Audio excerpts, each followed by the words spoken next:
Hello, Doc again, here to take on the next two stages of Mega Man Special Weapons Only one. I did off-screen and get the Magnet Beam from Elec-er Stage. The Magnet Beam is the one and only utility weapon in this game, and it is basically invaluable for Iceman Stage, which has one of the cheapest sections I can imagine in a video game. So, let's get going. Here you can see the Thunder Beam in action. It is a wondrous thing.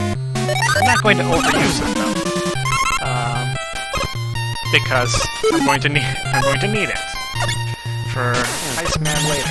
So you'll see plenty of rolling cutter too.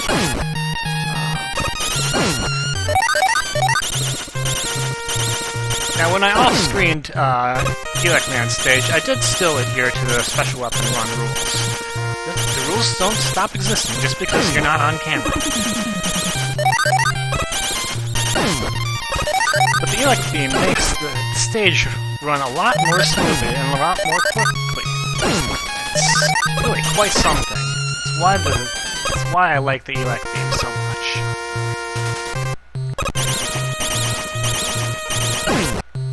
Weapons in this game are significantly powerful. More so than some of the weapons in later games. For example, this octopus batteries take about 5 hits with the Mega Buster, but only 1 with the rolling cutter or the Thunder Beam.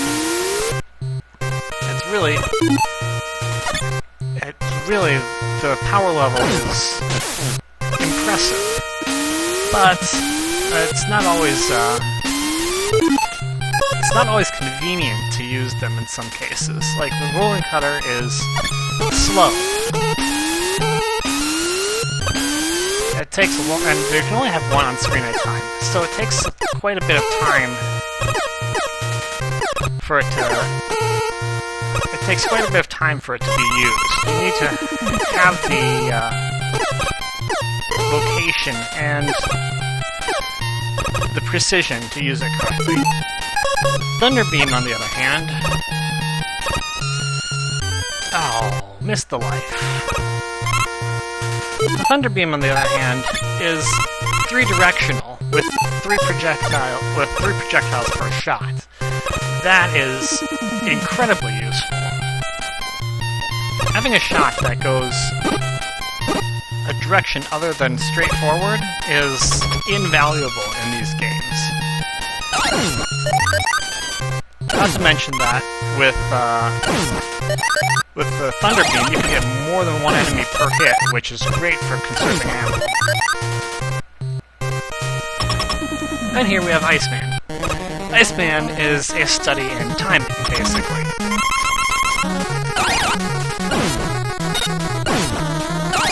Can I get through this? Oh, no I can't.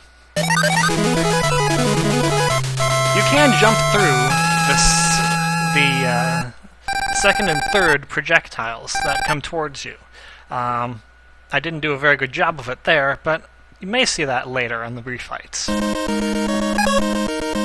Iceman's weapon is the Ice Slasher, and it is one of the least useful weapons in the game. It does no damage.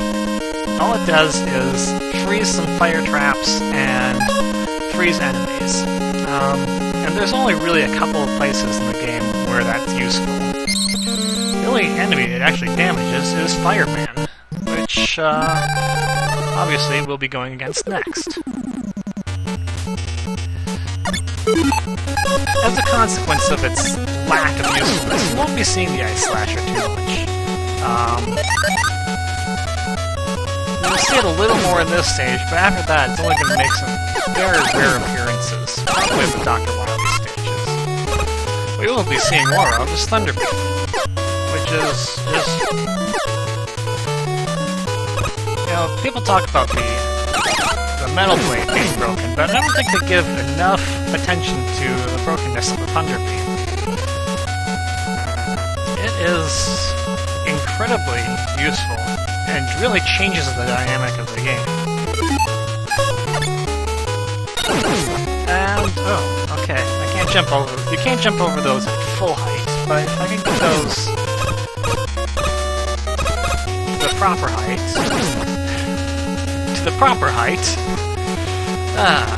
need to be 3 squares up. Okay. Magma beam instead. Oh. I'm not quite used to the physics of Mega Man in this game, even though I've played it a lot. He's a lot more slidey than he is in other games. His momentum, I guess his momentum carries more, and that makes it a little more difficult to place his,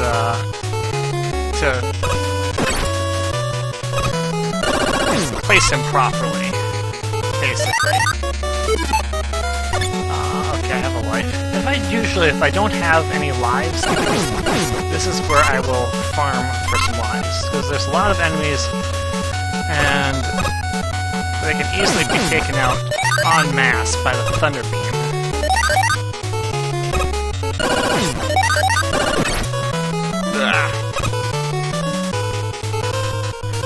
Gets lots of drops, and you need lots of drops to get extra lives in this game, usually. They are very few and far between.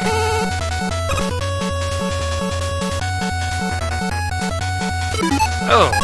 Now these bomb enemies are not fun to go against. They got a pretty big blast radius, and while they do appear right in front of you, and they're pretty easy targets, you have to be careful still. I also don't like how they respawn right at the right side of the screen, so if you're ever on the right side of the screen and they're still spawning, which they are in a couple of stages,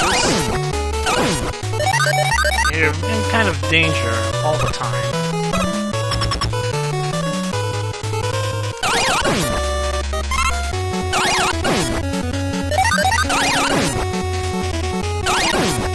These long enemy-filled hallways are unique to the first game.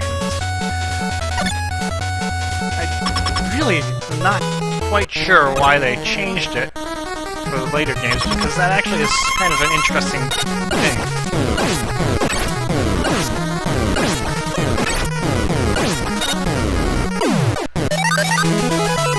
Fireman.